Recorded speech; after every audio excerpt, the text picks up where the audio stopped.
mais c'est unique. Je ne pense pas que dans le cadre de la connaissance telle que le collège la propose, on ait quelque chose d'équivalent. Le Moyen-Âge est à la mode et j'en suis très heureux parce que je crois que cette époque a été absolument décisive. Et si je m'étais retrouvé au Moyen-Âge, il m'aurait probablement fait frire sur un bûcher comme hérétique. Passion médiéviste, les hors-séries. Je comprends, ça change et ça ne change pas, quoi.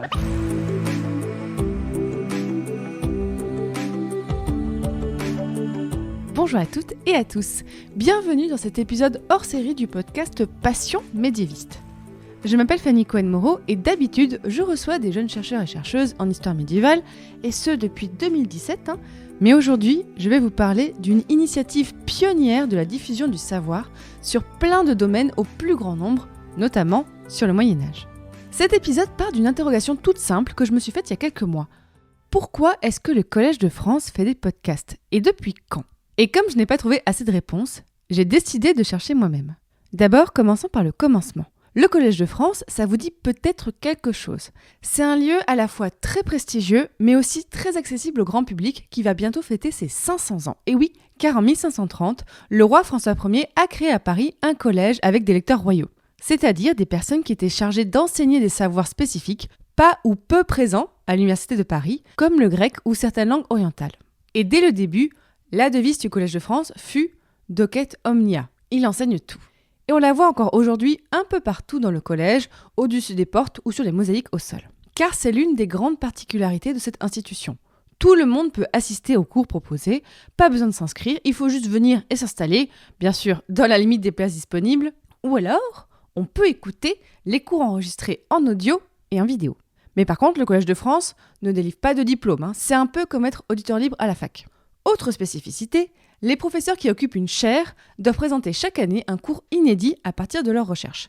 Le Collège de France est donc à la fois un lieu de recherche et un lieu d'enseignement, on va y revenir en détail dans l'épisode. Pour vous donner une idée, pour l'année 2024-2025, il y a plus d'une cinquantaine de professeurs qui occupent des chaires et proposent des cours dans des matières scientifiques très différentes comme formation planétaire de la Terre aux exoplanètes, neurobiologie et immunité ou encore des cours qui parlent de Moyen-Âge. C'est cette notion de la contagion qui est donc rejetée par la tradition islamique comme une croyance superstitieuse. Or, comme le note Mohamed Melhaoui, on retrouve cette terreur de la mort par le regard dans les sources médicales occidentales, telles le Tractatus de Epidemia de Montpellier, qui évoque au XIVe siècle la contagion de la peste par le souffle spiritus qui sort des yeux des malades. Vous l'avez peut-être reconnu, c'est l'historien Patrick Boucheron qui occupe la chaire Histoire des pouvoirs en Europe occidentale, 13e, 16e siècle depuis 2015. Cette séance s'est tenue le 9 mars 2021 et fait partie de son cours sur la peste noire. C'est d'ailleurs par ce cours que j'ai commencé à écouter des podcasts du Collège de France. Sur le Moyen-Âge, vous pouvez aussi en apprendre plus sur l'archéologie de l'Afrique. L'île tanzanienne de Pemba a livré plusieurs sites archéologiques des 8e, 10e siècles, en particulier une mosquée qui présente un type ibadite, en ce que son mihrab, la niche qui sert à orienter la direction de la prière, est aménagée dans l'épaisseur du mur de la Qibla et non pas en saillie à l'extérieur. Ces communautés auraient ensuite essaimé vers le sud. On en rencontre un témoignage archéologique sur l'île de Sanjayakati, dans la baie de Kilwa, où la mosquée des 11e, 12e siècles, fouillée par Stéphane Pradine, présente la même caractéristique.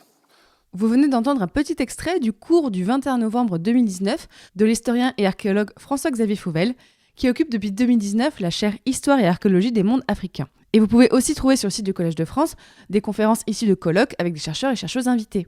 Dans une étude très pointue, très fine à mon sens, Roland Viadet se penche sur une enquête faite en 1246 dans le village de Penautier, situé au nord de Carcassonne, suite à la croisade albigeoise. Son article, taillé à merci, en franc et serre Questo de Penautier, au milieu du XIIIe siècle, démontre que la servitude s'avère une condition vivement contestée.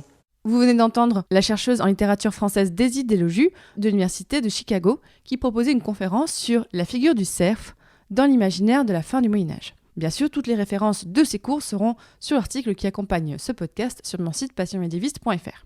Et beaucoup d'anciens cours aussi sont disponibles, ce qui fait qu'aujourd'hui, les podcasts du Collège de France représente un fonds de plus de 11 700 fichiers audio entièrement accessibles sur leur site.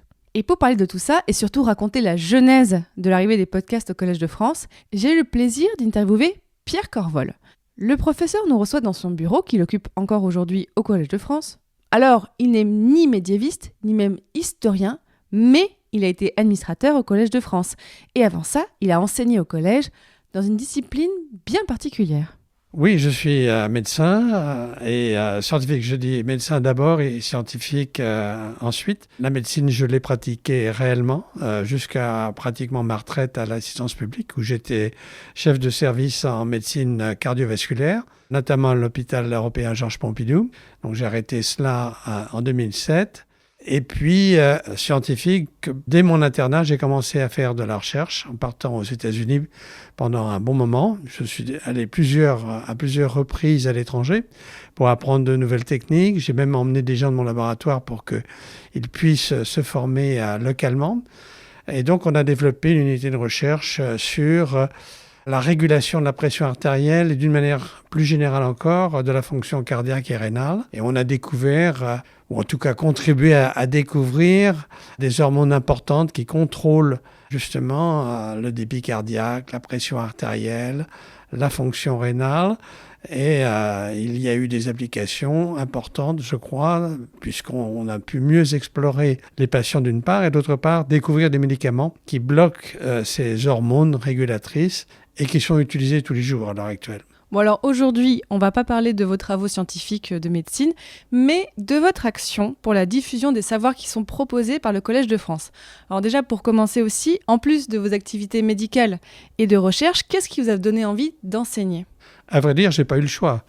Parce que mes collègues m'ont proposé au Collège de France d'occuper la chaire de médecine. On ne fait pas candidature au Collège de France. On est proposé par un petit nombre de professeurs et ensuite on est élu par l'Assemblée des professeurs. Donc en 1990, j'ai été nommé professeur de médecine au Collège de France. Et alors là, c'est une mission d'enseignement.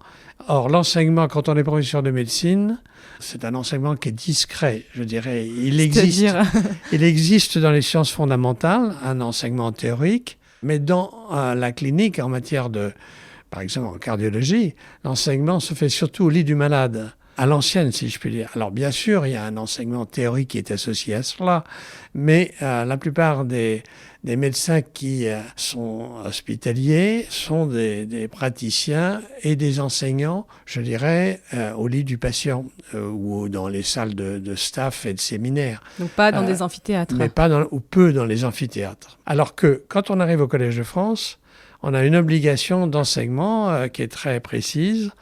On doit indiquer quel est l'enseignement que l'on va donner au cours de l'année académique. On doit donner le titre, on a un certain nombre d'heures de cours, on a un certain nombre d'heures de séminaires à assumer. Ça peut se faire sous la forme d'un colloque ou autre type d'enseignement aussi.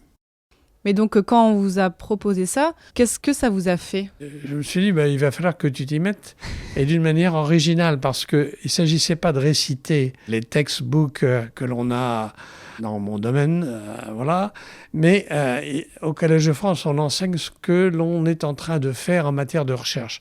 On est élu, finalement, au collège sur la recherche que l'on fait, sa qualité, bien sûr, mais aussi son originalité. Comment elle se démarque des autres. Comment elle peut faire progresser la connaissance publique, quelquefois restreinte, c'est le cas des mathématiciens ici, ou un peu plus large, comme le sont les littéraires qui enseignent ici. Donc, la médecine, c'est pas la médecine clinique que j'ai enseignée ici, c'est la médecine que je faisais dans mon laboratoire de recherche en dehors du Collège de France, puis, en étant nommé, j'ai transplanté la moitié de mon laboratoire ici. On a développé une recherche active avec d'autres collègues. On a vraiment contribué au développement de la biologie et de la recherche ici. C'est ça que j'ai enseigné. Donc oui, c'est ça qui est intéressant au Collège de France. C'est pas effectivement juste une transmission des savoirs, mais il faut des recherches que vous transmettez. On est vraiment en fait ici au Collège de France à la pointe de ce qui peut se faire dans quasiment tous les domaines académiques. Oui, tout à fait. On ne couvre pas tout. Mais enfin, on est quand même 52 professeurs, c'est assez large. À peu près la moitié dans le domaine des sciences humaines et sociales au sens large du terme, hein, et l'autre moitié dans les sciences dites dures, moi je pense qu'effectivement on ratisse très large. Et c'est ça l'intérêt de réfléchir à comment on sait ce qu'on diffuse. C'est bien, mais comment le diffuser pour atteindre un public que nous ne connaissons pas au départ. Oui, c'est ça, c'est que face à vous, vous n'avez pas que des étudiants en médecine. On n'a aucun étudiant en médecine. Je me suis bien garé pour essayer de faire passer l'idée que, dans mon hôpital, à l'hôpital Pompidou par exemple, les internes, les jeunes étudiants pourraient venir, mais ils n'ont pas le temps. C'est pas du tout une critique, c'est simplement un problème parce que ils sont pris par les activités cliniques, par leur renseignement quand même au niveau hospitalier, par les concours qu'ils préparent. Et quand ils sont nommés internes ou chefs de clinique et que là, ces cours-là sont même importants pour eux, non, là aussi, vous savez très bien que l'hôpital est un peu en difficulté à l'heure actuelle. Il l'était déjà peut-être tout autant, à vrai dire, dans les années 2010, disons, au moment où j'enseignais, quoi. Et donc, ensuite, en 2006, vous avez été nommé administrateur du Collège de France. En quoi ça consistait et quelles étaient vos responsabilités ? L'administrateur gouverne la maison. Il gouverne la maison qui est en fait l'émanation ce qu'on appelle l'Assemblée des professeurs. Donc c'est l'ensemble des professeurs. Il n'y a pas un conseil d'administration qui dirigerait avec un président du conseil d'administration. En fait, c'est l'ensemble des professeurs qui s'organisent pour diriger le collège avec un directeur général des services, un DGS, d'une part, et d'autre part, une assistante technique importante. Nous avons un conseil d'établissement qui est progressivement apparu, mais il faut reconnaître que cette forme de gouvernance est un peu particulière par rapport à ce qui existe dans les universités ou les instituts de recherche, l'INSERM, le CNRS ou autres instituts du même type. Oui, où les professeurs sont en quelque sorte juste des employés avec une entité au-dessus, où là, au Collège de France, en fait, les professeurs dirigent tout. Exactement. Ils sont responsables de la conduite et chacun l'est. On a 3 assemblées par an et ces assemblées permettent de ratifier le budget, les promotions, ratifier le titre des cours, de façon à ce qu'il n'y ait pas de déviance ou de cours qui posent problème. Ça peut arriver. Ça pourrait arriver. Il y a eu des exemples, là, où, du temps de Michelet, par exemple, où il y a eu des éjections qui ont été demandées par le gouvernement. Enfin bref, vous pouvez voir les tensions qui peuvent arriver encore de nos jours. Je pèse mes mots. Donc, nous sommes très vigilants là-dessus à garder une liberté totale. Alors l'administrateur, donc il a la charge matérielle. Par exemple, quand je suis arrivé, et ça reste toujours vrai d'ailleurs, il faut assurer le développement des laboratoires et des bibliothèques pour mettre à part égale, au passage, le côté laboratoire et sciences humaines et sociales. Je suis arrivé à un moment particulièrement intéressant dans la mesure où nous avons bénéficié d'une manne financière pour les grands travaux de François Mitterrand. C'était en fait sa dernière entreprise après la Bastille, etc. Et donc nous avons pu rénover des locaux qui étaient complètement vétustes, qui étaient sur le plan de l'hygiène et de la sécurité, qui n'étaient pas sécures. Et donc, vous avez participé à la volonté de diffusion numérique des savoirs du Collège de France. Alors, racontez-nous quelles étaient les motivations de cette entreprise à l'époque. Comment ça a commencé les podcasts ? J'ai trouvé que enseigner au collège, c'était un défi énorme. C'est-à-dire que pendant presque 20 ans, enseigner quelque chose de différent, car chaque année, ça doit être différent. Oui, c'est pas le même cours chaque année qui est fait. Hein. Non, c'est obligatoire. D'ailleurs, l'énoncé du cours montre bien qu'il en est ainsi. On peut suivre ainsi la progression de la pensée et de la recherche d'un professeur.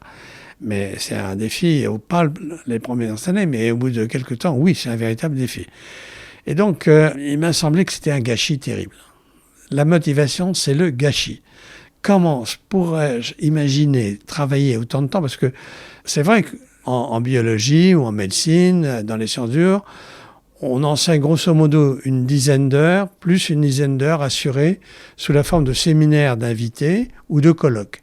On pourrait penser que c'est peu de choses par rapport à un enseignant à un MCU à l'université. Il enseigne 92 heures, je crois. Ah oui. C'est pas pareil. Mais, étant donné ce que nous enseignons, le travail que ça nécessite, ça je peux en parler en conséquence, c'est considérable. Donc je trouvais qu'on passait beaucoup de temps pour peu de personnes parfois, et que la diffusion après était nulle. Donc il n'y avait pas de mémoire, il y avait pas de manière de retourner. C'était pas publié en livre? Ça n'était pas. Oui, il y a effectivement une publication qu'on appelle l'annuaire du Collège de France, mais qui est hautement confidentielle. Bon, maintenant qui peut exister sur revue.org. Bon, et puis ça représentait peu de choses, c'est une dizaine de pages, un peu détaillées bien sûr, et donc c'était très frustrant. Et puis frustrant dans notre mission. Je trouve que quand même nous avions une mission qui allait au-delà d'enseigner à quelques gens âgés de mon âge à l'heure actuelle, qui ont du temps à passer dans le 5e arrondissement. Il ne faut pas qu'ils habitent trop loin. Il faut qu'ils puissent venir tous les jours tous les cours sans trop de difficultés. Puis, étant donné leur âge et leur fonction, il n'y a aucune chance que cet enseignement, s'il peut avoir un côté pratique, puisse être opérationnel, quoi. Donc, moi, je pensais que au moment où arrivaient juste les podcasts, on a été vraiment parmi les premiers, je crois, à les utiliser, comme vous le posiez comme question, c'est juste. Voilà, avec l'aide de quelques personnes, on s'est dit, on y va. Et comment ça s'est passé alors ces débuts? Parce que, est-ce que le mot podcast, vous l'utilisiez déjà au début? Oui. Mais il était effectivement très peu utilisé quelques années avant seulement.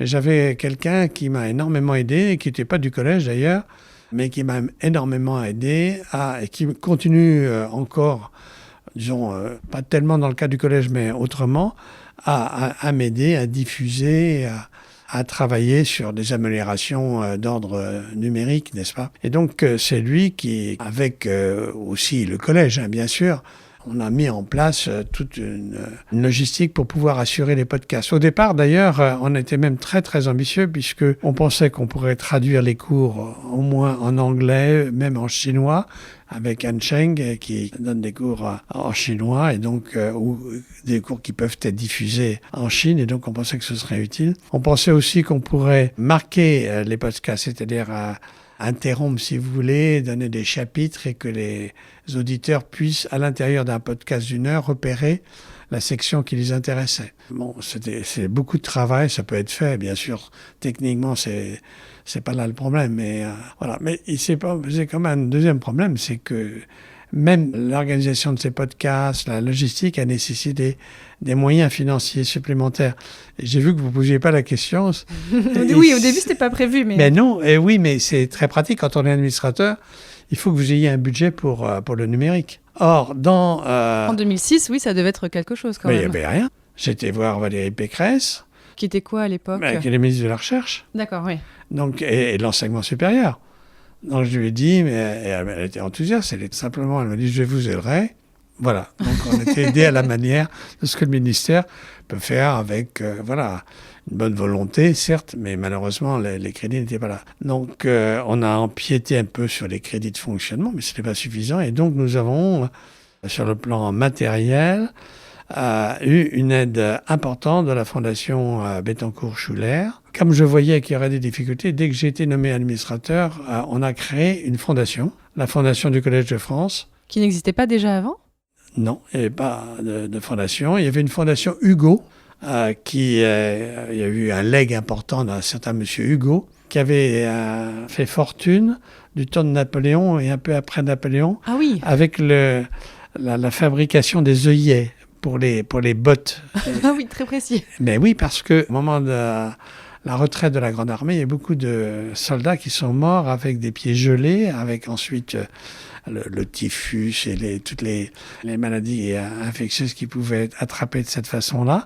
Et donc, déchausser les bottes était un énorme problème, les rechausser. Donc, si vous voulez, il a fait fortune et on a ainsi bénéficié d'une fondation qui aide, je dirais partiellement, certaines activités de l'ordre, notamment de l'accueil des professeurs étrangers.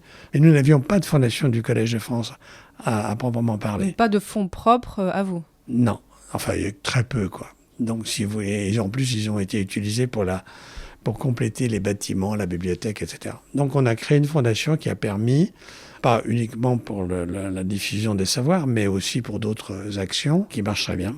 Et donc vous aviez le budget, mais après, comment est-ce que vous avez fait pour convaincre tout le monde? Parce que là, effectivement, on passait à une diffusion de la recherche à un autre niveau. Même si j'imagine que, oui, c'est dans la continuité du Collège de France, mais est-ce que vous avez peut-être eu des réticences? Ça n'a pas été aussi simple qu'effectivement on pourrait le penser, mais on peut quand même jouer sur le fait que d'autres professeurs que moi partageaient cette opinion qu'il était dommage que notre enseignement ne s'adresse pas à un public beaucoup plus large. Donc un certain nombre de collègues étaient tout à fait convaincus. D'autres souhaitaient garder le côté un peu intime, je dirais, de leurs cours et voilà, ne souhaitaient pas non plus que ces cours qui n'avaient pas été présentés antérieurement, c'est la règle au collège de présenter un cours nouveau sur une recherche en train de se faire. Par exemple, un de mes collègues pensait que les cours qu'il présentait se terminaient en fait à la fin de l'année ou quelque temps après par l'écriture d'un livre et que donc dévoiler trop tôt le sujet du livre avec éventuellement les néologismes qu'il a créés, enfin, vous parliez de l'importance des titres, tout cela, quoi, ça pourrait être préjudiciable à la qualité de son cours, à son intérêt. En fait, je lui ai dit, mais oui, mais les gens qui viennent assister au cours, ils prennent des notes et il n'y a pas de copyright que tu publies, voilà. Donc, si finalement, ça c'est... Après quelques réticences, il y en a quelques-uns qui ont été quand même réticents, je dirais pratiquement jusqu'à la fin de leur exercice professoral. Aujourd'hui, je serais surpris qu'il y ait beaucoup de professeurs qui refusent textuellement d'avoir leur cours. On leur demande, c'est pas une obligation. Mais aujourd'hui, c'est pas obligatoire quand on enseigne d'avoir le podcast. Non, oui. Enfin, pas que je sache. Je ne l'ai pas vu dans les procès-verbaux des assemblées que je peux suivre. Non, il fallait garder aussi la liberté de cela. C'est vrai que certaines données sensibles peuvent, qui assistent à ces cours, de ne pas diffuser ces données que l'on peut d'ailleurs indiquer comme telles lors de la présentation dans les cours magistraux. Mais donc, d'une manière générale, les gens étaient ravis. Je me rappelle très bien, par exemple, Mireille Delmas-Marty. Donc, moi, je prends là l'exemple d'une juriste pratiquement de ma génération, et elle avait une chaire de droit international. Elle a tout de suite joué le jeu. Elle a été très, très sensible à la diffusion du savoir, et notamment à la diffusion du savoir au niveau international, comme le titre de sa chaire l'indique. Et au Brésil, elle était heureuse de voir qu'il y avait des francophones qui suivaient ses cours et que les gens y faisaient référence. Et elle a développé ainsi son enseignement. Et est-ce que vous aviez eu des inspirations aussi pour créer ces podcasts ? Parce que comme on l'a dit tout à l'heure, effectivement, même si des podcasts existent déjà depuis le début des années 2000, c'était très frémissant. Donc, comment est-ce que vous êtes venu aussi ces idées-là ? Et aussi le mot... Enfin, désolée, j'insiste là-dessus, mais parce que c'est assez étonnant et pionnier, parce que même, je crois que les radios commençaient à peine à utiliser ce terme. Enfin, voilà, comment vous avez eu ces inspirations-là ? C'est la personne avec laquelle j'ai beaucoup travaillé, qui a développé en grande partie le système informatique dans mon laboratoire. Puis on est devenus très proches. C'est quelqu'un qui sent bien les choses, les développements qui ne sont pas, je dirais, spectaculaires, mais qui peuvent, de fond, apporter quelque chose en matière de diffusion du savoir. Avec l'intelligence artificielle, je discute souvent avec lui à l'heure actuelle parce qu'il a une vue qui détonne un peu par rapport, je dirais, à ce qu'on peut apprendre par soi-même ou écouter les uns les autres. Donc c'est fondamental d'avoir quelqu'un là. Il m'est difficile de donner son nom. Mais voilà. D'accord, oui, je me demandais, mais je comprends. Extrait de la lettre du Collège de France, numéro 18, de décembre 2006, par Pierre Corvol. On l'a dit souvent, le collège ne peut pas et ne doit pas être seulement le collège de Paris. Cela n'a jamais été aussi vrai qu'aujourd'hui. Avec les nouveaux moyens de communication, les savoirs dispensés au collège ne doivent plus être réservés aux happy few qui ont la chance de pouvoir assister physiquement aux cours, séminaires et colloques qui ont lieu dans le 5e arrondissement de Paris.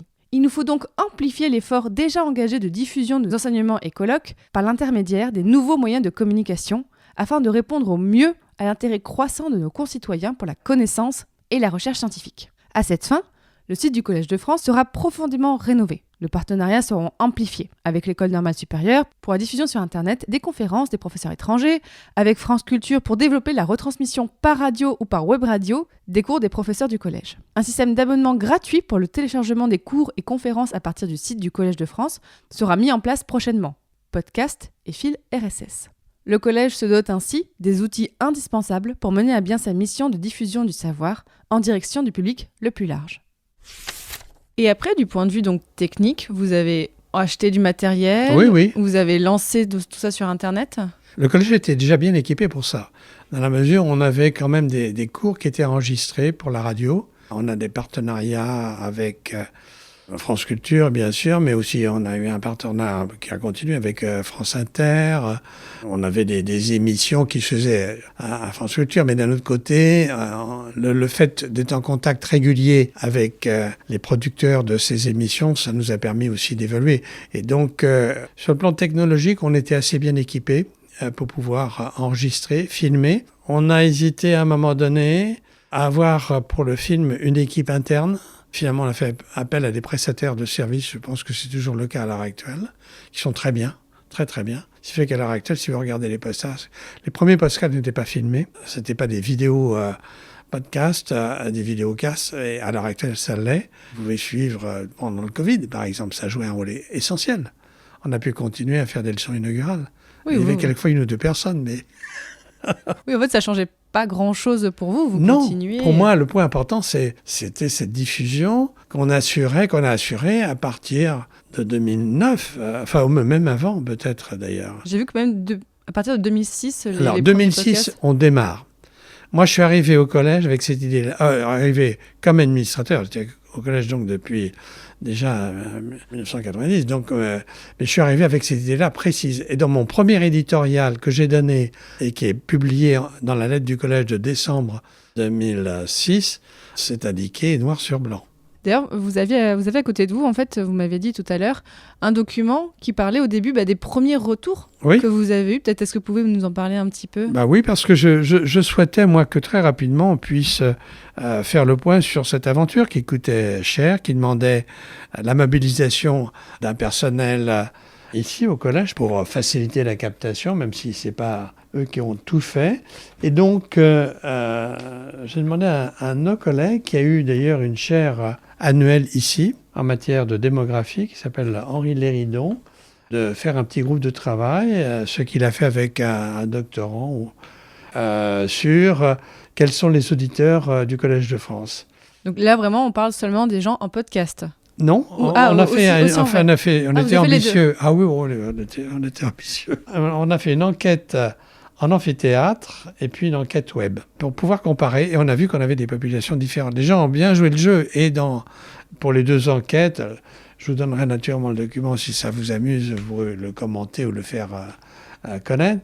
Mais le point intéressant, c'est que c'est pas le même public. Le public qui vient au collège, c'est un peu comme vous pouvez l'imaginer, vous l'avez peut-être croisé, un public d'un âge vénérable. De personnes qui ont le temps aussi. Mais ils sont des gens très bien et qui sont très savants, c'est experts. Au passage, quand vous donnez un cours, vous ne savez jamais à qui vous avez affaire. Et souvent, vous avez affaire à des gens très, très calés qui vous posent des questions auxquelles vous ne savez pas toujours répondre de façon satisfaisante. Donc, il y a ces gens-là qui viennent. C'est une population masculine et féminine, à peu près, à part égale. Et puis, des classes sociales supérieures, faut bien le reconnaître. Et quelques enseignants à la retraite qui sont intéressés à cela.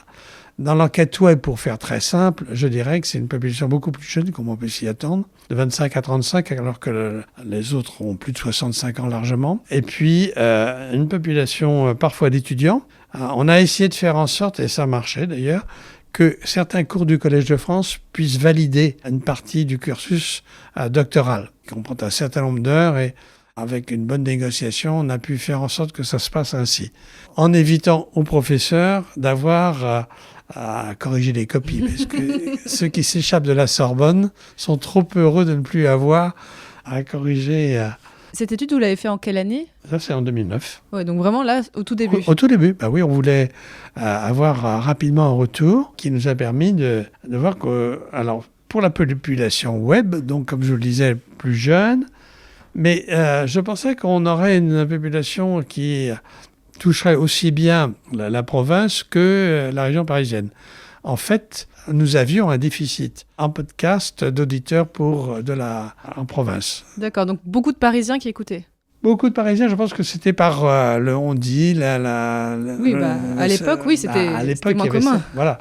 Donc, à l'heure actuelle, je ne sais pas si l'origine province versus région parisienne a été faite dans la dernière étude, mais je serais intéressé de connaître les résultats. Là, j'ai vu que dans les chiffres qui ont été communiqués donc, par le service du Collège de France, les lectures des podcasts en 2023, on est sur plus de 5 200 000 écoutes. Donc, Je pense qu'on dépasse la région parisienne, clairement. Et comme vous l'avez dit, c'est en plus pas qu'en France maintenant aussi. Non, exactement. Ça a vite été international. Exactement. Alors, moi, je peux vous dire un petit peu les quelques remarques que l'on faisait très, très rapidement. Alors, 14% des internautes ne résidaient pas en France. Ça, c'était un point qui nous a semblé important. Et ça nous semblait intéressant de faire connaître le collège en dehors de nos frontières et en pays francophones et au-delà. Chaque fois que j'avais une mission à l'étranger, pour faire des conférences classiques, etc., j'essayais d'avoir un contact avec l'ambassade, de façon à ce que les résidents francophones que l'ambassade connaissait, il y a des réseaux bien sûr, que cette ambassade puisse mettre en place une information concernant les podcasts du Collège de France.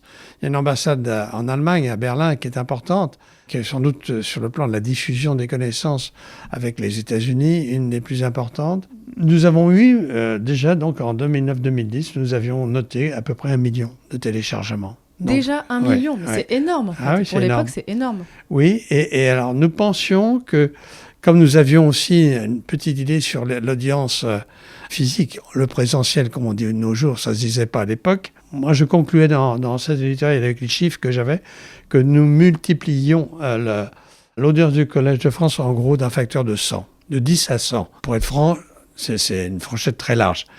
Mais je crois que c'est la fourchette.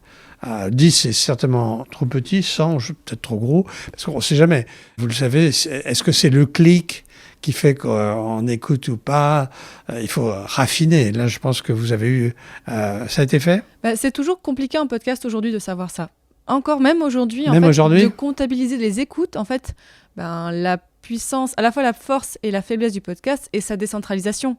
C'est qu'en fait, on n'a pas une plateforme référente comme YouTube, et donc on en a plein, et donc en fait, tout le monde ne compte pas pareil.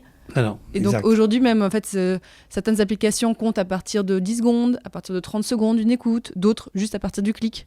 Donc même encore aujourd'hui, c'est compliqué. Nous avions exactement le même problème, et c'est pour ça que je vous donne une fourchette large, parce que je voulais être honnête.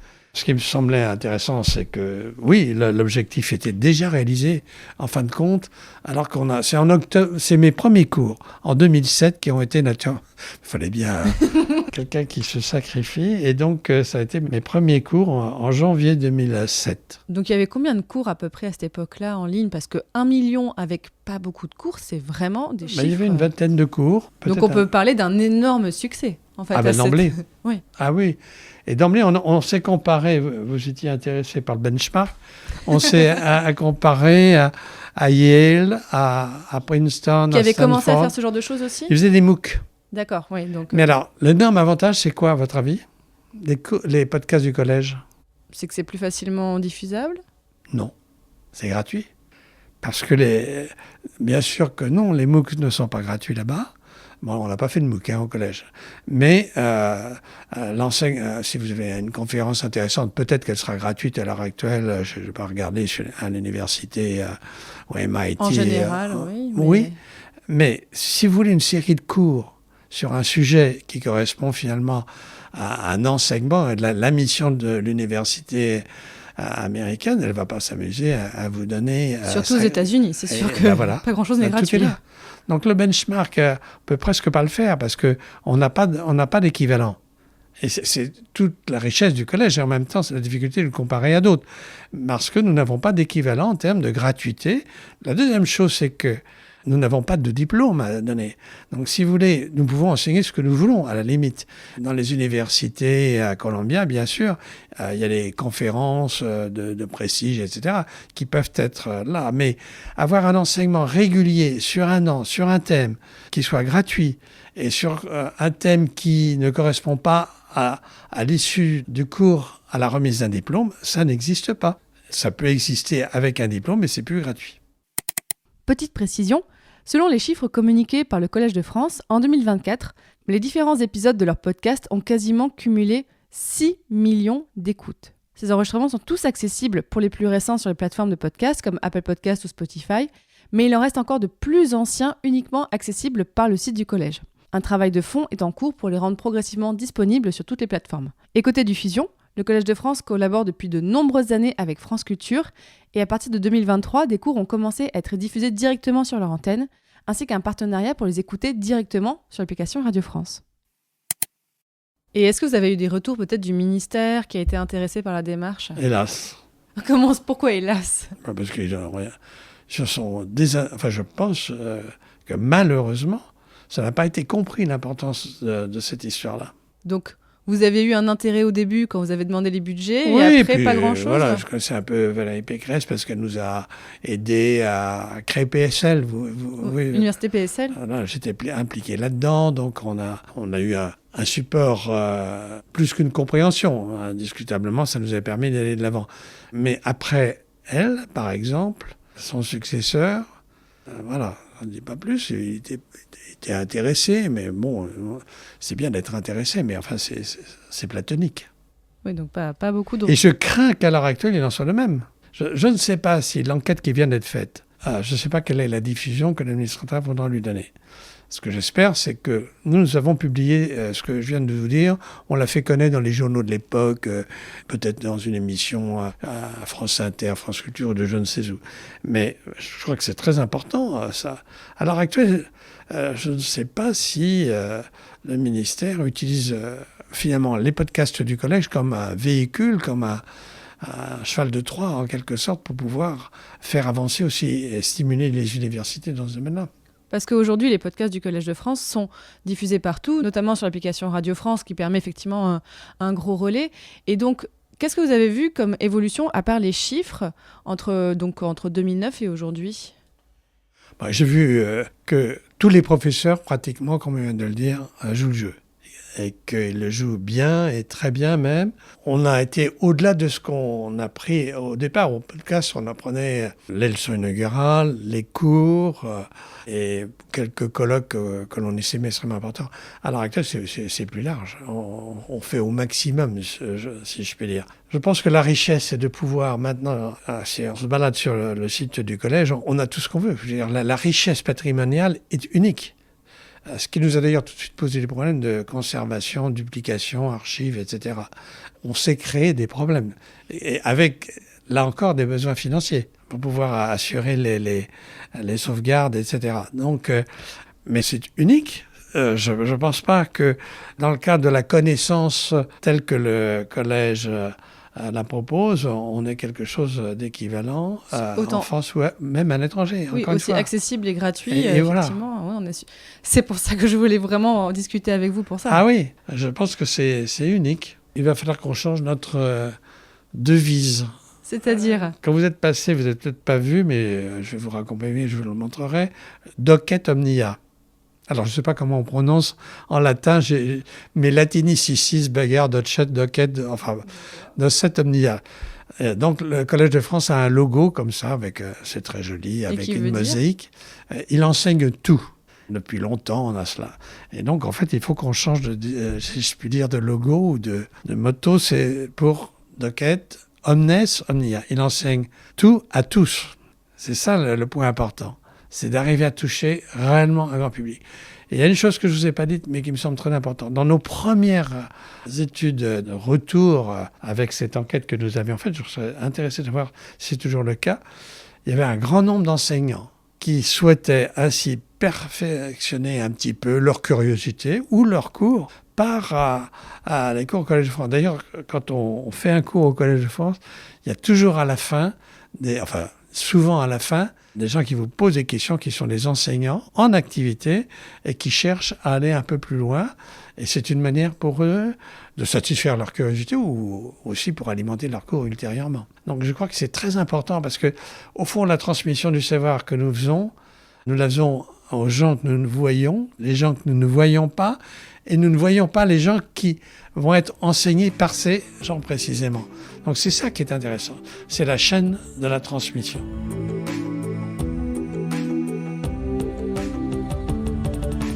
Merci énormément au professeur Pierre Corvol pour ses réponses et pour sa passion très communicative. Il vous a raconté les enjeux au moment de la création et je vous ajoute aussi quelques informations sur les enjeux actuels de la production des podcasts du Collège de France. Alors bien sûr, il faut gérer la masse d'enregistrements, continuer de proposer les cours de façon la plus réactive, tout en pensant au temps long et aux archives. D'ailleurs, l'intégralité des enregistrements des cours de Michel Foucault, de 1973 à 1984, ont récemment été mis en ligne. Bon, bien sûr, il faut noter que beaucoup de cours sont disponibles en vidéo, mais vous me connaissez, moi je suis plutôt partisane du podcast, donc je me suis concentrée sur cet aspect dans cet épisode. Comme je vous l'ai dit en introduction, si vous voulez écouter des cours du Collège de France pour en savoir plus sur le Moyen-Âge, vous pouvez donc écouter les cours de Patrick Boucheron et de François-Xavier Fauvel, ainsi que plein de colloques et de conférences avec des personnes invitées ponctuellement. Je mettrai tous les liens sur l'article de mon site qui accompagne cet épisode, et dont vous avez le lien dans la description de l'épisode comme d'habitude. D'ailleurs, merci à Guilhem Jean d'avoir écrit cet article et qui vous attend sur mon site passionmédiéviste.fr. Je précise que cet épisode n'est ni un partenariat ni une commande, mais résulte bien d'une simple curiosité de ma part. Je tiens néanmoins à remercier le service de presse du collège ainsi que la responsable du pôle web et diffusion numérique pour leurs réponses et pour m'avoir mis en lien avec Pierre Corvol. Pour finir, auditeurs et auditrices, j'ai une petite question pour vous. Est-ce que vous avez déjà écouté les cours du Collège de France ? Est-ce que vous connaissiez cette institution ? Et sinon, est-ce que peut-être ça vous a donné envie d'en savoir plus et d'écouter vous aussi les cours ? Je veux tout savoir, Donc vous pouvez me le dire peut-être par mail, par espace contact de mon site ou alors par les réseaux sociaux. Là aussi, les liens sont en description comme d'habitude. Merci beaucoup de m'avoir écouté. J'espère que l'épisode vous a plu. Désolée pour ma voix un peu cassée par le karaoké d'hier. Et je vous dis à bientôt pour un prochain épisode de Passion médiéviste. Salut!